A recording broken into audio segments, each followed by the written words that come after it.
삼국지 천하통일 팟캐스트 청취자 여러분 안녕하십니까? 저는 진행을 맡은 EBS 황대훈 기자입니다. 자, 앞서 이제 조조 세력이 동승의 밀조 사건, 의대조 사건 때문에 이제 위기에 한번 처했다가 그걸 이제 수백 명을 죽이는 방식으로 해결했다, 여기까지 말씀을 드렸는데, 이제 이거로 인해서 발생한 사건이 이제 유비의 서주 재탈환이죠. 서주 재탈환. 이 사건이 없었더라 그래도 유비는 결국 조조 밑을 떠났을 거다, 뭐 이렇게 분석하시는 분들이 많고 저도 거기에 공감을 하는 편입니다. 계속해서 유비는 조조 밑에 있을 사람이 아니라는 식으로 많은 사람들이 분석을 했고, 그랬다는 건 이제 유비가 그럴 낌새도 많이 내비쳤고 사람 자체도 그렇게 분석이 됐다는 얘기니까 아마 거의 당대의 중론이었지 싶고요. 이거는 재밌는 건 조조도 그걸 명확하게 꿰뚫어 보고 있었던 것 같아요. 이른바 논영회라고 하죠. 세상의 진정한 영웅은 유비와 조조, 우리 둘밖에 없다. 그 얘기하니까 뭐 조조가 그렇게 얘기를 하니까 유비가 놀라서 젓가락을 떨어뜨렸다, 뭐 이런 아주 재밌는 또 장면인데, 그때 유비는 아무것도 없는 상황인데도 조조가 그렇게 꿰뚫어 보듯 말을 하니까 뭐 유비도 대단하고 참 조조도 대단하고 그렇죠. 이런 대화 자체가 있었던 거는 팩트입니다. 논영회는 팩트다. 역사에 기록이 돼 있고, 다만 뭐 유비가 젓가락을 떨어뜨렸는지 뭐 그때 뭐 천둥이 쳤다 뭐 이런 식의 그런 요소들은 아주 나관중 선생님의 멋진 소설적 창작이다, 이렇게 보시면 되겠어요. 어쨌든 조조가 유비의 사람됨을 굉장히 그 주의 깊게 보고 있었던 건 사실이고, 그 인물이 살아온 방식이나 이런 걸 가볍게 보지 않았다. 그 어떻게 보면 자기하고 좀 비슷하다고 생각했을지도 모르겠습니다. 자기가 그 연주를 얻게 될 때 수많은 황건적들이 몰려온 상황에서 자기가 오직 공익을 위해서 뛰었다는 명분을 인정받아서 그 연주를 꿀꺽 삼켰잖아요. 그 반대로 이 서주의 여러 백성들을 조조군이 도륙하고 있을 때 유비군이 거기에 와서 이제 방어에 가담하고, 그 조조가 떠난 자리에서 서주를 지킬 사람은 당신밖에 없다라고 서주 백성들의 추대를 받아서 서주의 자사가 되는 이런 상황을 봤기 때문에, 아, 지금 이 대륙에서 저런 일을 벌일 수 있는 사람, 내가 해냈던 그런 엄청난 사건을 또 벌일 수 있는 인간이 유비다. 이런 점에서 조조가 원소보다도 유비를 높게 평가하고 있었다는 그런 기록들이 있다는 거죠.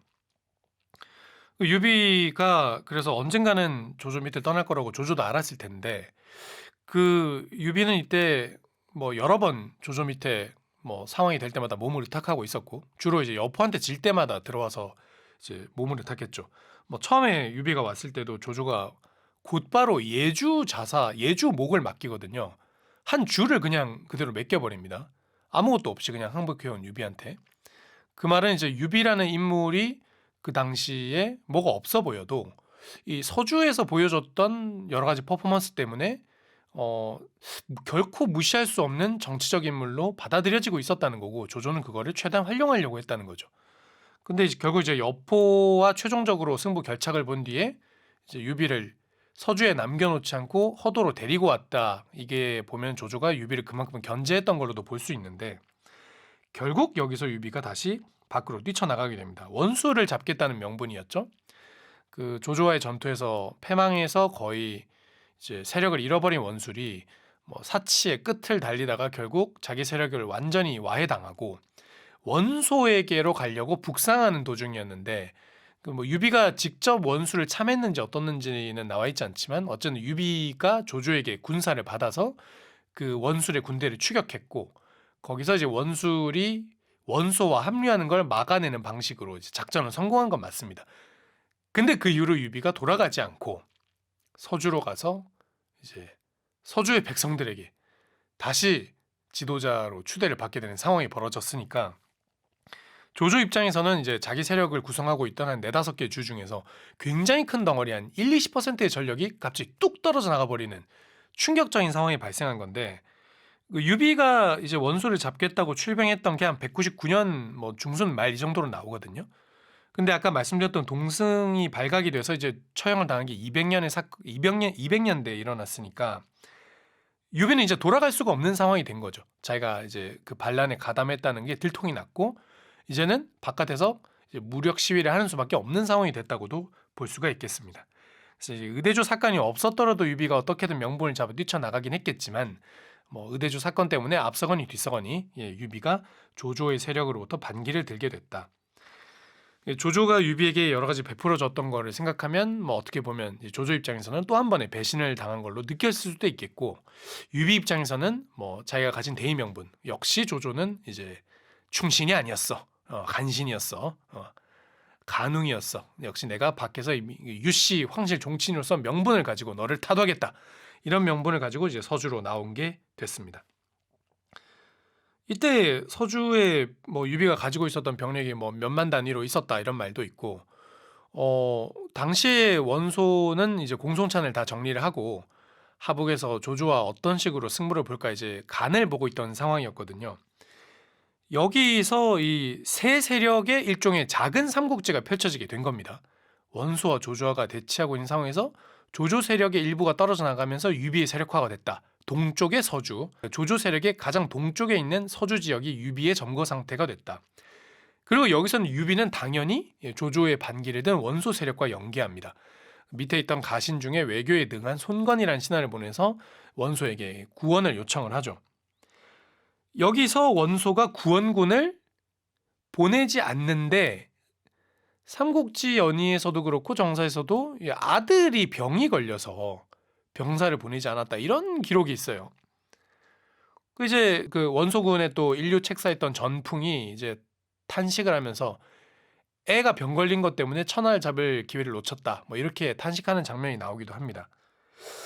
근데 이 부분을 조금 들여다보면, 그래서 왠지 모르겠는데 이 시점에 원소가 공격을 했다는 기록도 있어요. 이게 우금전에 있거든요. 조조군의 이제 명장 중에 한 명이죠. 오자양장. 조조가 유비를 정벌하러 서주로 갔을 때 연진을 지키라고, 연진이면 이제 저 북쪽의 거점이거든요. 원소군의 공격을 막는 거점이에요. 거기에 우금에게 2,000병사를 줘서 배치를 했는데 원소군이 공격하자 우금이 이거를 다 격퇴시켰다, 이런 내용이 있어요. 그러면은 원소군이 전면적으로 밀고 내려가지는 못했는데 약간 국경 지역을 좀 소규모 병력을 전파해서 이 방어 태세를 좀 점검하긴 했나? 뭐 이런 생각 정도는 드는 것 같아요. 원소가 아무것도 안 한 건 아닌 것 같다. 다만 우금이란 명장이 거기서 워낙 이렇게 수비를 잘 해내니까 그냥 뭐 여기까지 뭐 더 들어가지 말자, 뭐 이런 정도로 이제 몸을 사렸다, 이렇게 볼 수는 있겠어요. 근데 어쨌든 이 시점에 유비는 원소가 구해주기를 간절히 바라고 있었고, 어떻게 보면 조조가 자기를 치러 왔을 때가 자기가 그 서주에서 조조를 붙잡아 두고 있는 동안 원소가 조조를 함락시키면 되는 거라고 봤기 때문에 일종의 그 세력 구도를 계산해서 승부수를 던진 거라고 볼 수 있는데, 원소가 안 움직였습니다. 이건 이제 유비의 계산 착오였죠. 근데 놀랍게도 여러 기록에 보면 원소가 움직이지 못할 거라는 거를 조조군의 여러 책사들 그리고 조조 본인도 계산을 하고 있었다는 그 기록들이 나오거든요. 이건 상당히 재밌다. 뭐 여러 책사들이 원소가 못 움직일 거라고 얘기를 하고 조조도 그렇게 판단하고, 원소가 움직이면 어떻게 합니까? 라고 말하는 사람한테 못 움직일 거다라고 확신을 가지면서 조조가 전병력을 휘몰아서 서주로 쳐들어가서 순식간에 유비를 격파합니다.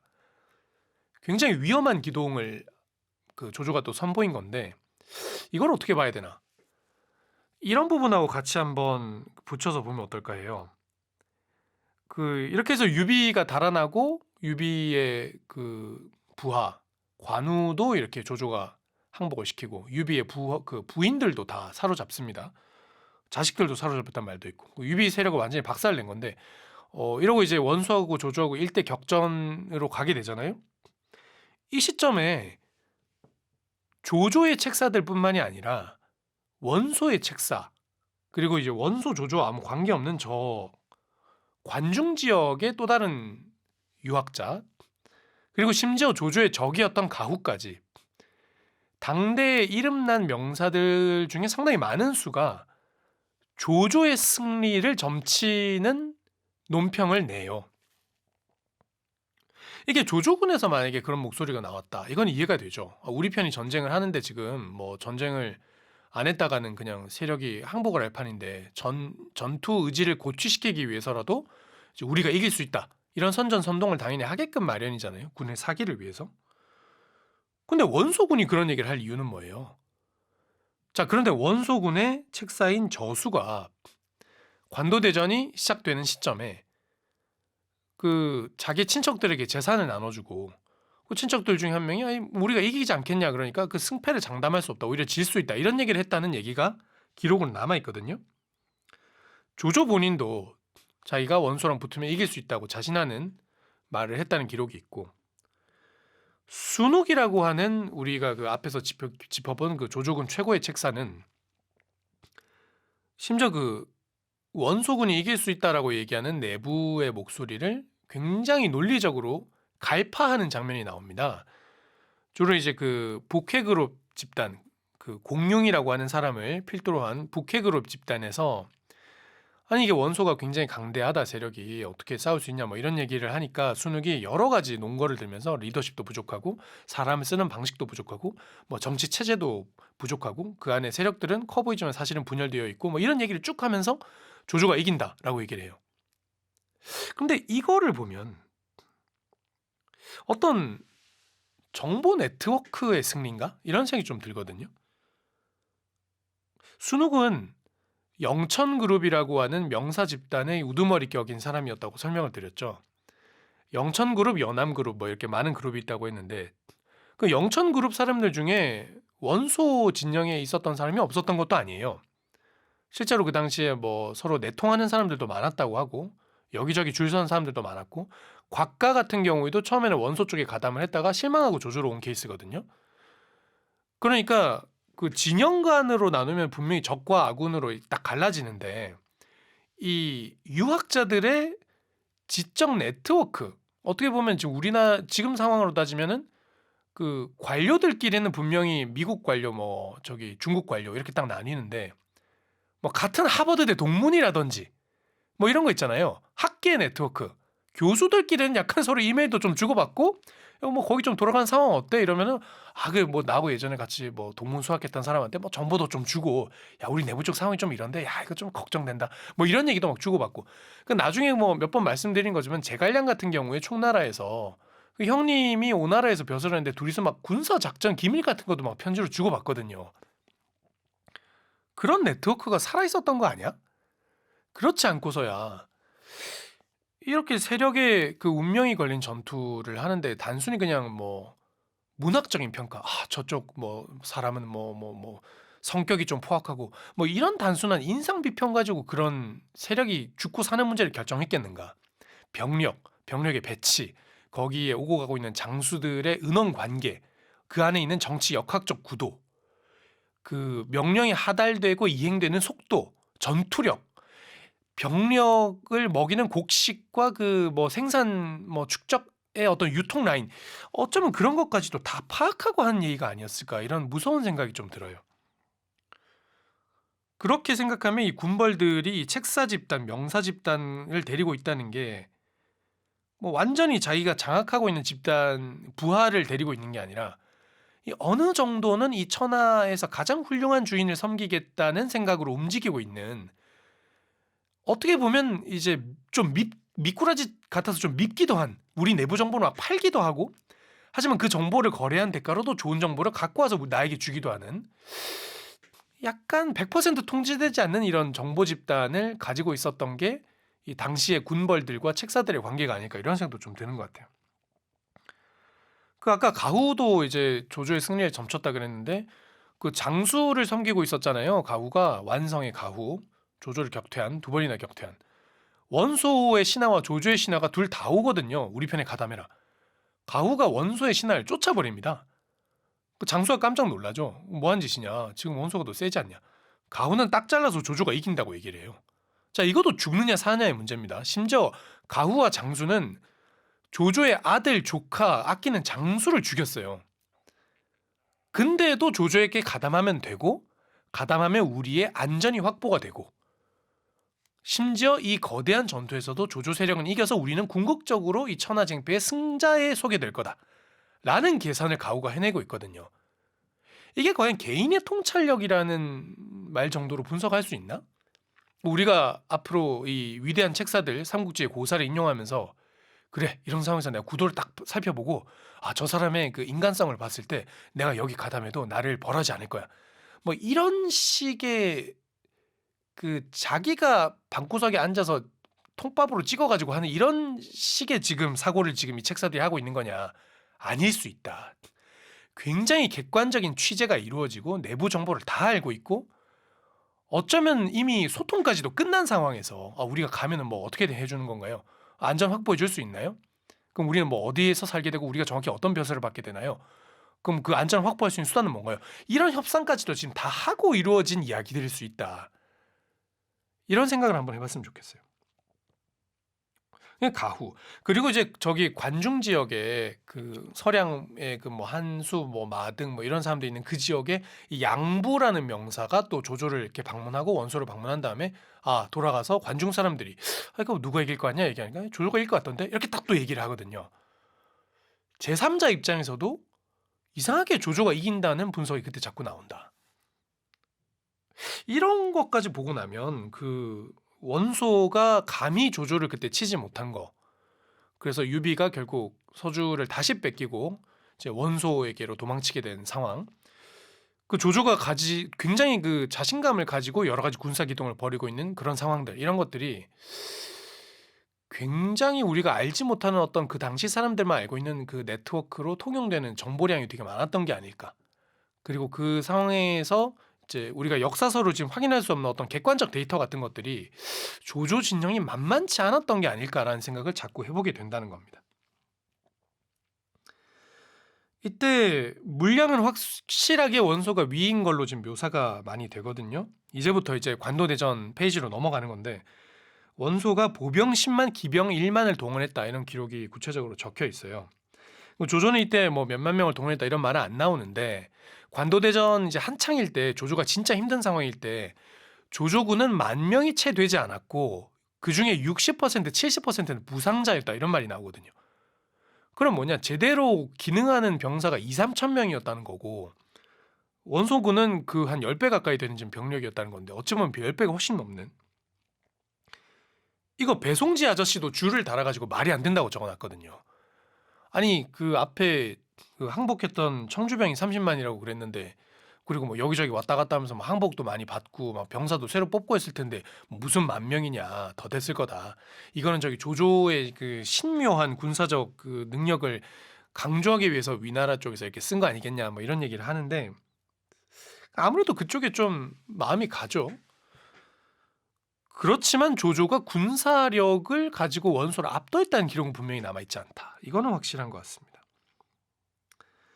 또 한 가지 묘소를 보면 이때 원소가 이제 유비가 자기한테 가담함으로써 이제 확실한 명분을 확보하게 되니까 그제서야 이제 전쟁을 시작을 하죠. 관도대전이 시작이 되는데 이때 그 진림이라는 유명한 문장가를 시켜서 경문을 쓰게 하죠. 그 경문으로 아주 그냥 조조 진영을 도발하고 정치적 명분이 아주 원소에게 있는 것처럼 엄청난 선전선동을 하는데 조조가 그걸 보고 두통이 나왔다고 할 정도로 겁이 나서 모골이 송연해서 이제 앓고 있던 두통이 사라졌다 할 정도로 명문이고 조조 진영을 찢어 발기는 그런 문장을 썼는데 이때 어떤 정치적 그 계획을 제시하고 있냐면 저기 남쪽에서는 유표가 올라와라.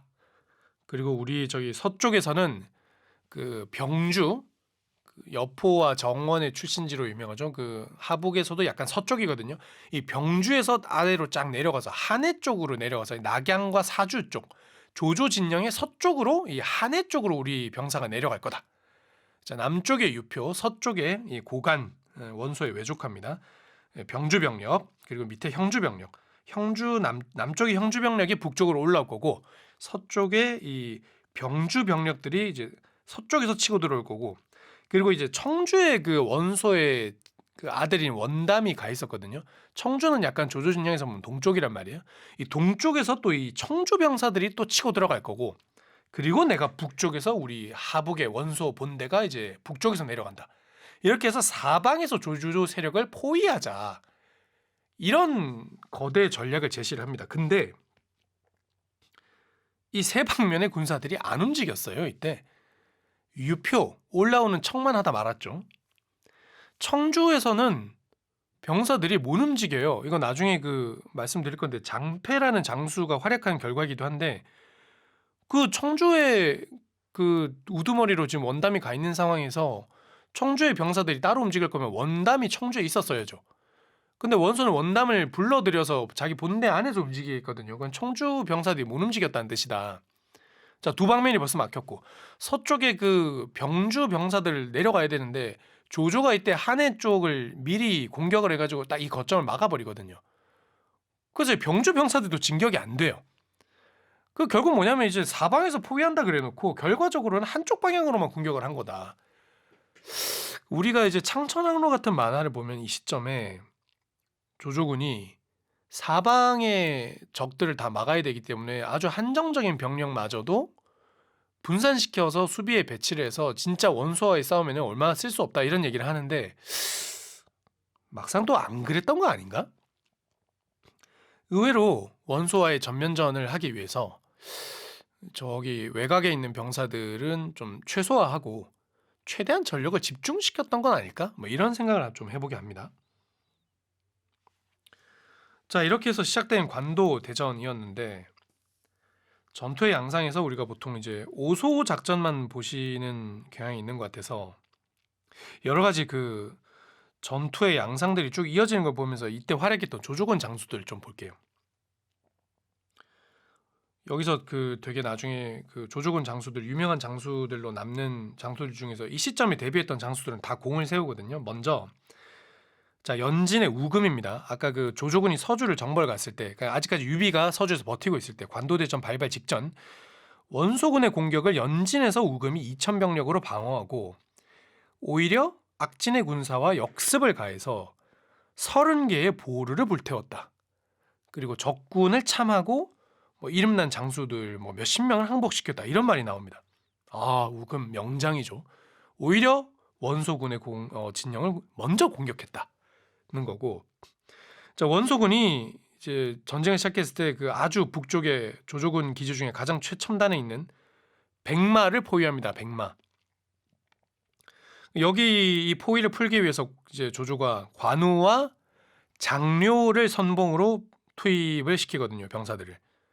재밌죠. 왜냐면 장료는 지금 조조군에 항복한 지 5년도 안 된 장수예요. 여포 밑에 있었으니까요. 관우는 1년도 안 됐어요. 항복한 지 얼마 안 된 장수들에게 이런 절체절명의 작전 명령을 내린 조조.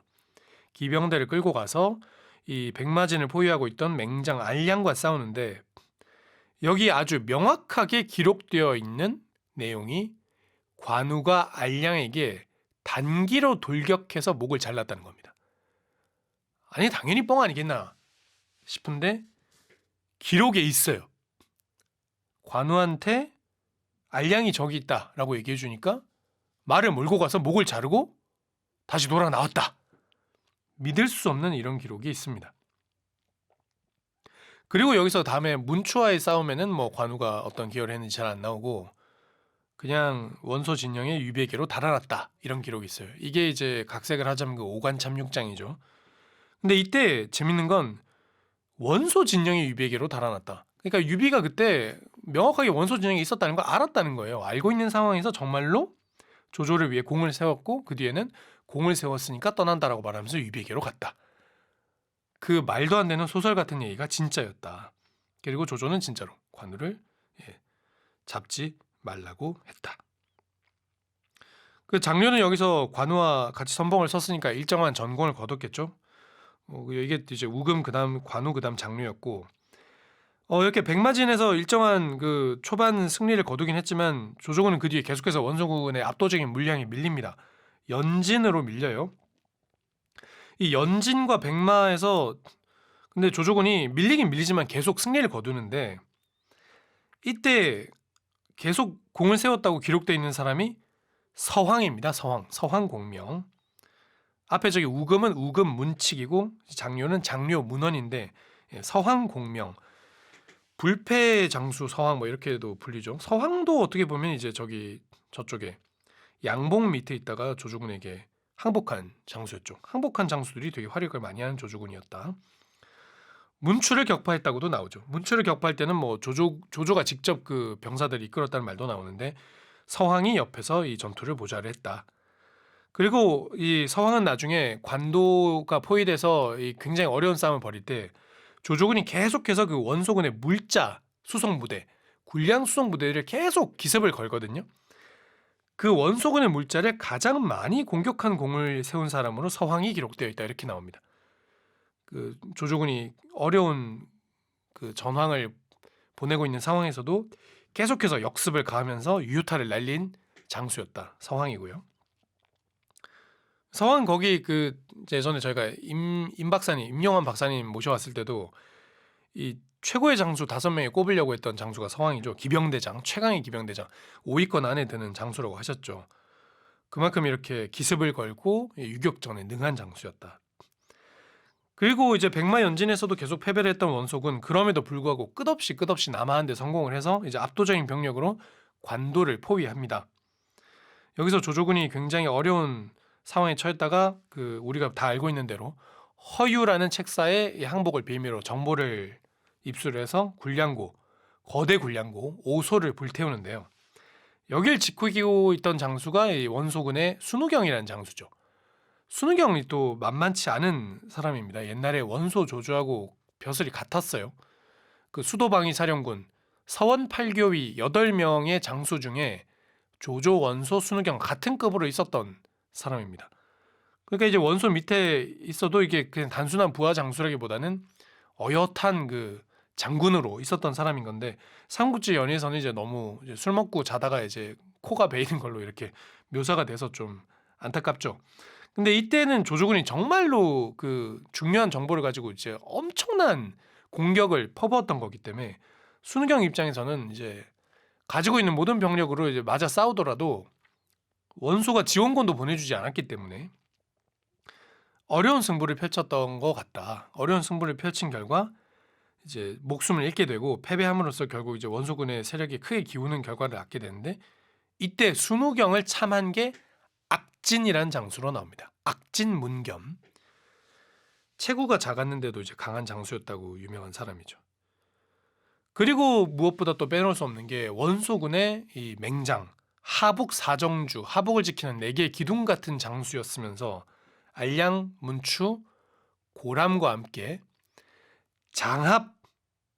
장합이란 장수가 있는데요. 장합준예, 장준예. 장합이라는 장수가 결국 관도대전 상황에서 오소가 급습을 받았다고 하니까 장합은 이때 명확하게 오소를 구원하러 가야 된다고 전황을 분석한 결과를 내놨었습니다. 근데 이제 곽도가 지금 오히려 원소군의 책사였던 곽도가 지금 관도를 공격하면 함락시킬 수 있다 이렇게 얘기를 함으로써 이제 장합이 관도로 이제 원치 않은 진군을 했다가 관도를 함락시키지 못했죠. 그러니까 곽도가 안에서 또 장합을 또 모함하죠. 장합이 아마 자기 책략이 받아들여지지 않았다는 이유만으로 일부러 태업을 한 것 같다. 원소가 또 그 말에 휘둘리죠. 그러니까 장합이 거기서 그대로 조조군에 항복을 해버립니다. 장합, 고람이 같이 하북 사정주 중에 2명은 죽임을 당하고 2명은 조조에게 항복해버리는 이런 상황. 그때 주력군을 이끌고 항복했을 거 아니에요. 그리고 나서 또 역습을 가해가지고 또 원소군에 또 피해를 입혔을 거고요. 장합이 뭐 항복한 것 자체가 조조군 입장에서는 굉장히 반가운 소식이었을 거다. 여기까지 우금, 장료, 서황, 악진, 장합 이렇게 조조군의 기록에 오자양장으로 기록되어 있는 같이 정사에 이제 열전이 묶여 있는 5명의 장수들이 하나같이 활약을 했던 모습들을 볼 수가 있습니다. 그럼 이때 유비는 뭘 하고 있었냐? 유비가 이때 유격전을 펼쳐요. 알량이나 문추 같은 사람들하고 전장에서 싸웠다는 기록도 있고요. 원소의 출신이 연암이라 그랬잖아요. 예주 연암. 그 조조군의 세력에서 보면 남쪽이거든요. 그러니까 배후예요, 배후. 원소가 자기 고향이 아니라 멀리 저기 기주에 가서 자기 프로젝트를 시작했다고 말씀을 드렸었죠. 고향에서 시작하면 쉬운데 고향을 떠나서 성공한 사람이었다, 원소는. 근데 이 연암에 자기 그 연암에서 이제 잘 나가는 정치인이었다라고 말씀을 드렸잖아요, 원소가. 그 원소 가문 사람들, 친구들, 친척들, 잘 지내던 그 동료들 이런 사람들이 다 남아 있었을 거 아니에요. 이 원소와 조조의 전투가 벌어지니까 연암에서 이 사람들이 봉기를 합니다. 그 의로운 군대는 원소의 군대다 뭐 이런 주장을 하면서 이 막 소요 사태를 벌여요. 그래서 주변에 있는 막 마을들을 막 이렇게 막 회유하기도 하고 반란 세력을 막 부추겨서 배후에서 끊임없이 조조군을 괴롭힙니다. 자, 여기에 유비가 합류를 해서 원소한테 군사를 받아가지고 여기에 합류를 해서 또 이게 연암 쪽은 저기 형주의 유표하고도 연결이 돼 있는 지역이거든요. 그 유표군의 지원까지 받아가지고 이 조조군의 배후를 찌르겠다 이런 이제 프로젝트를 입안을 합니다. 그리고 실제로 병사를 받아가지고 가서 거기서 뭐 유벽 같은 장수와 함께 조조군의 배후를 쳤다, 교란 작전을 펼쳤다. 그래서 일정 부분 그 조조군의 후방이 교란됐다 이런 기록이 있어요. 아 근데 이게 이제 조조군의 또 맹장이었던 조인에게 격파를 당하고 맙니다. 이제 그 저희가 임 박사님하고 또 얘기할 때 그 유비가 과연 전쟁을 잘하는 사람이 맞냐 이런 얘기를 또 저희가 했었잖아요. 그래서 여기서 이게 조인한테도 지는데 막 이런 얘기 저희가 하면서 근데 이제 이 병사들은 빌린 병사들이었다. 유비가 오래 데리고 훈련한 병사들이 아니라 원소의 병사들, 유표의 빌린 병사들을 가지고 싸웠기 때문에 좀 변명할 여지가 있다. 뭐 이런 말씀을 저희가 나눈 적도 있죠. 그 이거를 어떤 일본 학자분 같은 경우에는 저기 그 이렇게 배후 공격을 하라는 얘기를 또 그 관도대전이 벌어지기 전에 그 여러 장수들이 또 원소한테 건의를 하거든요. 뭐 장합, 저수, 전풍 이런 사람들이 기병을 써가지고 배후에서 허도를 노려라 이런 얘기를 막 하는데 뭐 원소가 뭐 아예 남 정면 승부한다 뭐 이런 얘기를 해서 뭐 원소가 좀 이제 복잡한 계책을 쓴 사람이라기보다는 좀 약간 그 겉으로 보이는 이 가오를 중시하는 사람이다 좀 이렇게 해석이 나오는 경우도 있는데 아니 여기는 지금 배후 공격하고 있는데요. 유비를 통해서 배후 공격을 했어요. 원소가 배후 공격을 안 한 게 아니다라는 거고 그 어떤 일본 학자분은 저기 그거는 저기 전쟁이 시작되기 전에 좀 했었어야지.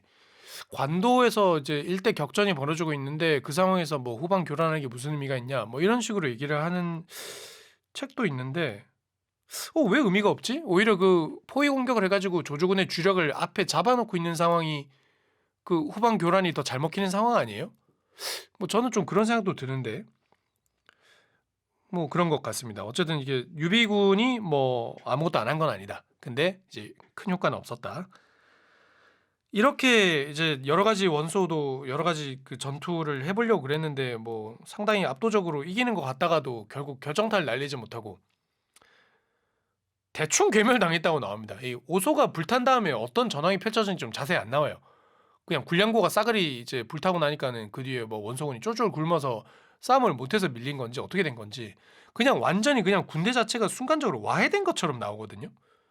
그 뒤에 구체적인 전투의 양상이 안 나와 있고 그냥 원소가 한 800명 정도의 기병만 데리고 강을 건너서 도망갔다 이렇게 나오고 조조군이 여기서 원소군 7만 명을 붙잡아서 생매장했다 이런 기록이 있습니다. 아까 원소가 한 11만을 동원했다 그랬는데 7만을 생매장했다? 이건 뭐 거의 절반이 넘는 병력들을 그냥 괴멸시켰다는 건데 무지무지한 대승리죠. 무지무지한 대승리. 뭔가 굴량고를 불태운 것만으로 이렇게 좀 이렇게까지 했다는 게 잘 이해가 안 되는 것 같아서 뭔가 기록이 좀 빠진 거 아닌가. 그 뒤에 펼쳐졌던 어떤 격전이 있었고 막 원소군 내부에서 뭐 어떤 자중 질환이 일어났다든지 뭐 그런 것들이 좀 더 있었던 게 아닌가 싶은데 어쨌든 예, 원소군은 괴멸을 당했습니다. 조조군은 예, 엄청나게 많은 숫자의 원소군을 생매장했다. 너무 죽이는 거 아닌가 그런 생각도 좀 들어요. 서주에서도 막 몇십만 명씩 죽였다 했는데 그만큼 그 관도를 이제 압박해왔던 원소군의 공격이 조조군을 힘들게 했고 그만큼 조조군이 악에 바쳤던 건지 아니면 뭐 서주에서도 왕창 죽이고 막 여기서도 왕창 죽이고 이러다 보니까 이제 뭐 죽이는 게 뭐 아무렇지도 않게 돼서 막 진짜 난세가 낳은 괴물 같은 뭐 난낙괴 같은 그런 게 돼버린 건지 원소군이 아니면 그때 조조군도 군량이 되게 부족했다는 기록이 있긴 있거든요. 되게 힘들었다. 둔전을 해야 되는데 그 둔전도 못하고 막 군량 징발도 안 되고 배우는 막 교란 당하고 하니까 군량 진짜 너무 힘들어가지고 막 간신히 수송하고 막 이런 내용들이 나오는데 먹일 쌀이 없어서 혹시 죽였나 그런 생각도 좀 드는 것 같습니다. 그러니까 아무튼 이렇게 관도에서의 전투는 뭐 여러 가지 전황이 펼쳐진 끝에 원소의 큰 패배로 끝났고 원소는 여기서 기가 무지 꺾였겠죠. 막 그리고 엄청난 그런 사륙을 하는 걸 봤으니까 그 내부적으로도 충격이 컸을 거고요.